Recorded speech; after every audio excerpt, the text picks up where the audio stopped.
স্ত্রীর অনুপস্থিতিতে নিজ আপন মেয়ের সাথে অনৈতিক সম্পর্ক করাকালীন সময়ে এক লম্পট পিতাকে আটক করেছে তার প্রতিবেশীরা। ন্যাক্কারজনক এই ঘটনাটি ঘটেছে পটুয়াখালী জেলার কলাপাড়া উপজেলায়। স্থানীয়দের সাথে কথা বলে জানা যায়, নিজ কন্যার সাথে দীর্ঘদিন ধরেই অনৈতিক কর্মকাণ্ডে লিপ্ত ছিল দেলোয়ার নামে এই লম্পট পিতা। এ বিষয়ে স্থানীয়দের মধ্যে কানাঘুষা থাকলেও বাবা আর মেয়ের মতো পবিত্র সম্পর্ক নিয়ে অনেকেই ছিল সন্দিহান। তবে আজ সকালে দেলোয়ারের স্ত্রী ভিক্ষা করতে বের হলে সেই সুযোগে নিজ মেয়ের সাথেই অনৈতিক কর্মকাণ্ডে লিপ্ত হন এই লম্পট পিতা।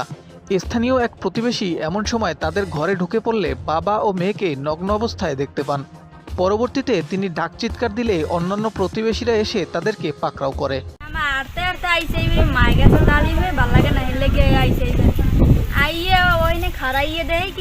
ওরা কথা কয় ফুসফুস করে। আমি এবার কোনো কথা না কইয়া আমি ঘরের মধ্যে আসতেই হান্ডে গেছি।